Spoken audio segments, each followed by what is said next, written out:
Nos es grato compartir con usted recursos espirituales para su edificación personal. Bienvenido a su canal.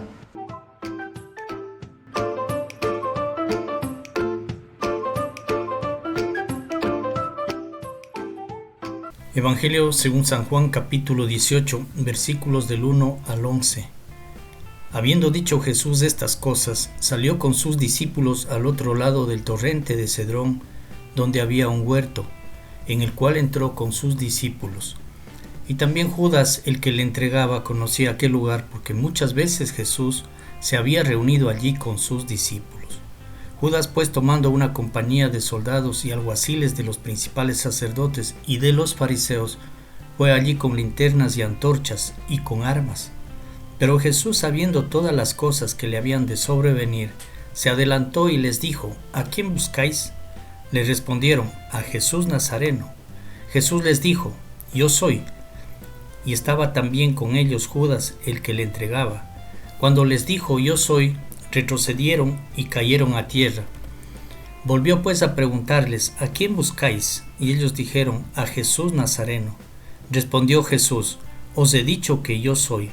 Pues si me buscáis a mí, dejad ir a estos, para que se cumpliese aquello que había dicho: de los que me diste no perdí ninguno. Entonces Simón Pedro, que tenía una espada, la desenvainó e hirió al siervo del sumo sacerdote y le cortó la oreja derecha. Y el siervo se llamaba Malco. Jesús entonces dijo a Pedro: Mete tu espada en la vaina. La copa que el Padre me ha dado, no la he de beber. Todo el capítulo 17 del Evangelio de Juan fue el registro de la última oración de Jesús con sus discípulos, cuando oró por él, pidiendo que sea glorificado por el Padre. Oró por sus discípulos, que sean guardados, cuidados, santificados. Y oró por usted y oró por mí también, para que seamos uno, como Jesús y el Padre.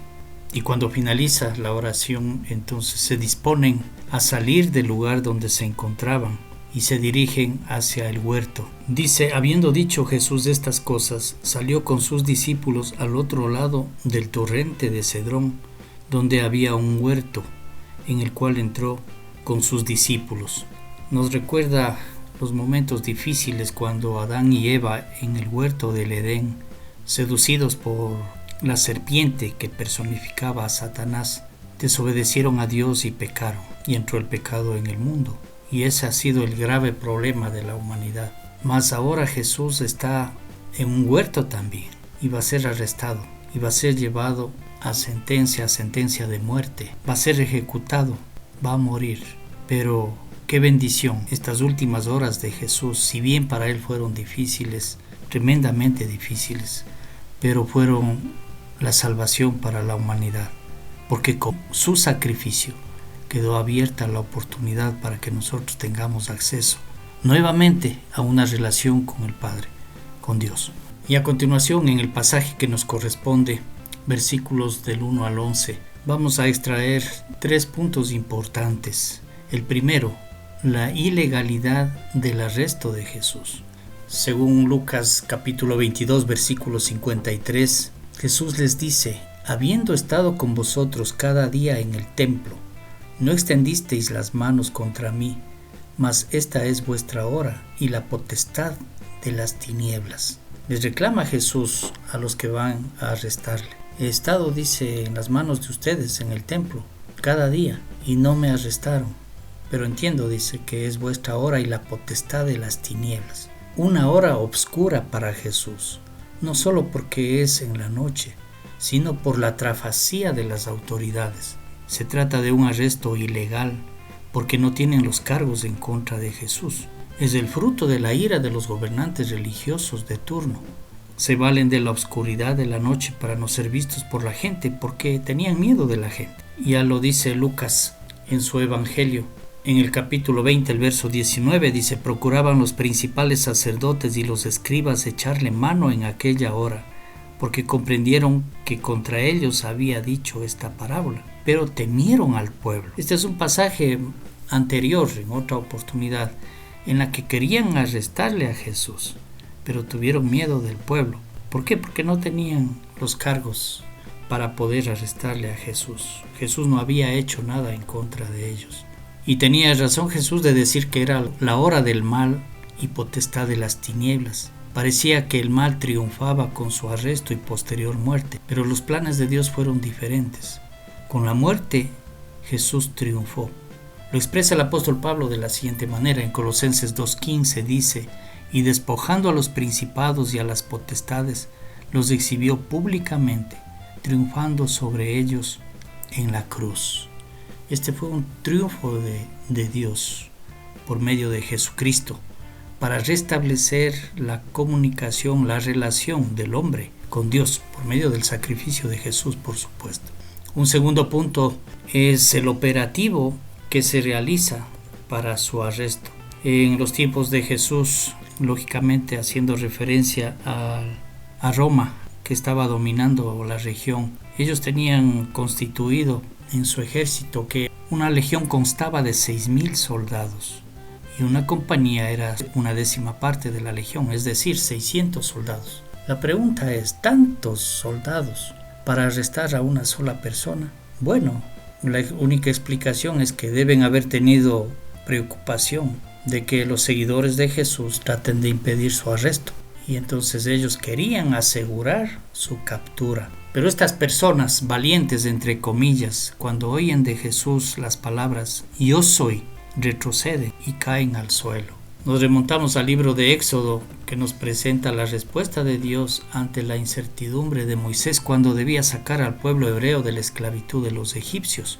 En el libro de Éxodo, en el capítulo 3, versículos 13 y 14, dice: dijo Moisés a Dios: he aquí que llego yo a los hijos de Israel y les digo: el Dios de vuestros padres me ha enviado a vosotros.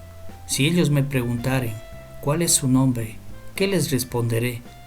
Y respondió Dios a Moisés: yo soy el que soy. Y dijo: así dirás a los hijos de Israel: yo soy me envió a vosotros.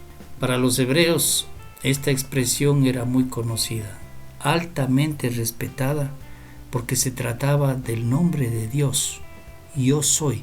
Entonces podemos comprender lo que sucedió esa noche cuando Jesús les dice: yo soy. El escritor del Evangelio es muy preciso en dar los detalles de la reacción de estas personas, de los soldados y la gente que estaban para arrestarle a Jesús. Dice: retrocedieron y cayeron al suelo. Podemos imaginarnos, su declaración hizo el efecto parecido a la de una onda expansiva de una gran detonación. Y aquí podemos apreciar fácilmente un gran contraste entre los amigos y los enemigos del Señor. Los enemigos del Señor siempre estarán en el suelo de espaldas por temor. Los amigos del Señor siempre estarán en el suelo de rodillas por amor. Que usted y yo estemos en este segundo grupo de los amigos del Señor, de rodillas, rogándole y suplicándole su benevolencia. Y el tercer punto es algo importante también, que no queremos que pase por desapercibido. Se trata de que Jesús borra la evidencia del arrebato de Pedro. Cuando Pedro saca la espada y corta la oreja del siervo del sumo sacerdote, él está en graves problemas, porque la ley de Moisés decía en Levítico capítulo 24 versículos 19 y 20: y el que causare lesión en su prójimo, según hizo, así le sea hecho, rotura por rotura, ojo por ojo, diente por diente, según la lesión que haya hecho a otro, tal se hará a él. Entonces lo mínimo habría sido que le corten la oreja a Pedro, pero las consecuencias podrían haber sido peores. Bueno, ¿quién más que Jesús para saber las graves consecuencias en contra de Pedro? Entonces Jesús tocó la oreja del siervo del sumo sacerdote y le curó.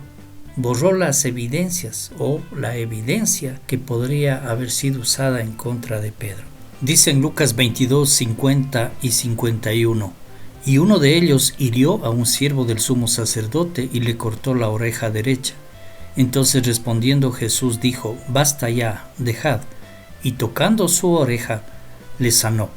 Mire que Jesús se encarga hasta de esos detalles por el bien de sus discípulos. De igual manera tengamos la plena seguridad que Él se encargará también de todos los detalles que nos beneficien. Jesús es nuestro Salvador y Señor.